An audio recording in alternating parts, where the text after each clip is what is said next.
पीड़ित व्यापारी रामशरण गुप्ता ने प्रेस वार्ता करते हुए न्याय की गुहार लगाई। चर्च की आड़ में भूमाफियाओं का खेल, करोड़ों की निजी जमीन पर अवैध चर्च बनाकर जबरन धर्म परिवर्तन का आरोप, विनोबा नगर में 570 वर्ग गज के प्लॉट पर दबंगों का कब्जा, पुलिस की भूमिका पर भी उठे सवाल, उच्च स्तरीय जांच की मांग। कानपुर विनोबा नगर शिवपुरी क्षेत्र में एक निजी भूखंड पर अवैध रूप से कब्जा कर भव्य चर्च के निर्माण और उसके माध्यम से गरीब व भोले भाले लोगों को जबरन धर्म परिवर्तन कराने के सनसनीखेज आरोप लगे। पीड़ित व्यापारी परिवार ने दबंगों पर जान से मारने की धमकी देने और पुलिस के सहयोग न करने का गंभीर आरोप लगाते हुए मामले की उच्च स्तरीय जांच और संपत्ति पर विदेश फंडिंग की आशंका को लेकर कार्रवाई की मांग की। प्रेस वार्ता में पीड़ित व्यापारी रामशरण गुप्ता ने पत्रकार को बताया कि उनकी स्वर्गीय माता राम जानकी ने वर्ष 1966 में तत्कालीन ग्राम सफीपुर वर्तमान विनोबा नगर में अराजी संख्या 280 में 570 वर्ग गज का भूखंड अवैध तरीके से क्रय किया था। माता पिता के देहांत के बाद प्रार्थी रामशरण गुप्ता इस संपत्ति के कानूनी वारिस बन गए। भूखंड पर बाउंड्री गेट और पक्के निर्माण भी मौजूद हैं। शिकायत के मुताबिक कुछ वर्ष पूर्व स्थानीय ईसाई धर्मावलंबी, जिसमें मुख्य रूप से संतोष कुमार शिवपुरी, जूनलाल, डेविड लाल, नंदन पांडे और जॉन लाल शामिल थे, एक धार्मिक कार्यक्रम के बहाने प्लॉट पर अस्थायी टेंट लगाकर कब्जा जमा लिया।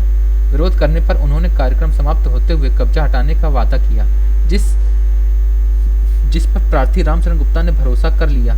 वायदा खिलाफ करते हुए इन भूमाफियाओं ने न केवल अस्थायी कब्जा नहीं हटाया बल्कि धीरे धीरे प्लॉट पर स्थायी निर्माण शुरू कर दिया। जब प्रार्थी रामशरण गुप्ता ने उन्हें रोकने का प्रयास किया तो वही संतोष कुमार शिवपुरी, उसका पुत्र साइमन शिवपुरी और डेविड लाल ने उन्हें जान माल की धमकी दी। आरोप है कि दबंगों ने फर्जी दस्तावेजों के सहारे सरकारी अभिलेखों में नाम दर्ज कराने का प्रयास किया और प्रार्थी रामशरण गुप्ता ने स्वामित्व वाले प्लॉट पर जबरन कब्जा करके new light friendship society church नामक एक भव्य इमारत का निर्माण कर दिया। शिकायत में कहा कि इस निर्माण में करोड़ों रुपए खर्च किए गए। प्रार्थी रामशरण गुप्ता ने आरोप लगाते हुए कहा कि संतोष कुमार शिवपुरी और साइमन शिवपुरी के पूर्व की कमजोर आर्थिक स्थिति का हवाला देते हुए सवाल उठाया है कि बिना किसी कारोबार या नौकरी के उनके पास इतने कम समय में कार्य और करोड़ों की संपत्ति बनाने का धन कहां से आया। यह आशंका जताई गई कि उन्होंने विदेशों से धन प्राप्त हो रहा है, जिनका उपयोग अवैध कब्जों और धर्मांतरण की गतिविधियों में किया जा रहा है। मामले की सूक्ष्म वित्तीय जांच की मांग की गई। सबसे गंभीर आरोप यह है कि इस अवैध चर्च में प्रतिदिन और रविवार को विशेष प्रार्थना सभाओं का आयोजन होता है, जहां चंगाई सभाओं के आड़ में धर्म प्रचार किया जाता है। आरोप है कि भोले भाले, अनपढ़ और गरीब लोगों के फर्जी चमत्कार दिखाकर प्रभावित किया जाता है और उन्हें लालच देकर ईसाई धर्म में विश्वास दिलाने व धर्म परिवर्तन कराने का प्रयास किया जा रहा है। प्रार्थीगण ने न्याय के लिए भटकने और थाना पुलिस पर आरोप व्यक्तियों के प्रभाव में होने का आरोप लगाते हुए उच्च अधिकारियों से अपराधिक प्रवृत्ति की इन लोगों के खिलाफ व्यापक जांच और कानूनी कार्रवाई करने की गुहार लगाई, ताकि उन्हें अपनी पैतृक संपत्ति वापस मिल सके। तथा साथ ही पीड़ित परिवार रामशरण गुप्ता ने यह भी बताया कि इस प्रकार के सभी प्रार्थना पत्र मुख्यमंत्री, जिलाधिकारी को भी दे चुके हैं, लेकिन अभी तक कोई सुनवाई नहीं हुई है। कानपुर समाचार जिला ब्यूरो अनिल वर्मा की खास रिपोर्ट। क्या नाम है आपका? रामशरण गुप्ता।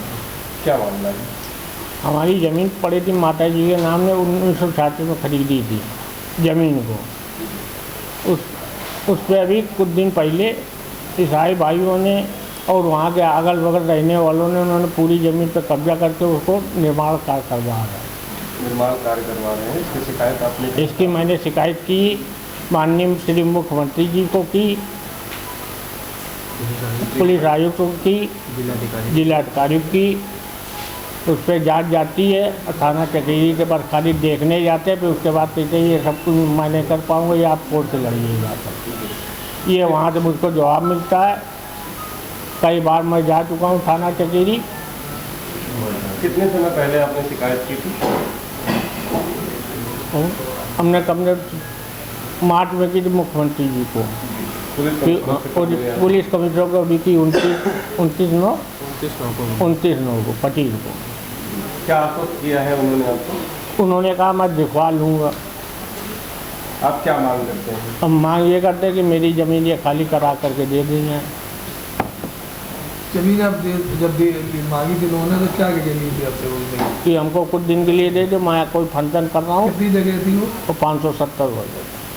तो कोई लिखा पड़ी आपने दिया इसकी किसी कार्यक्रम में दिया था? ऐसे सिर्फ कार्यक्रम के लिए कि 1 हफ्ते के लिए मुझको दे दो, मैं इसको खाली करके यहाँ को क्या कार्यक्रम हो रहा था वहाँ? वहाँ ईसाई भाइयों का सब कुछ क्या हो रहा था ये सब था, ये लोग सब यही था। अब क्या स्थिति है उस जगह पर? अब ये लोगों ने सब बनवा लिया को, कई लोगों ने मिलके अपना अपना अलग अलग उसमें हिस्सा बांट कर लिया, उसमें कई लोगों ने अपना कब्जा करके बनवा लिया।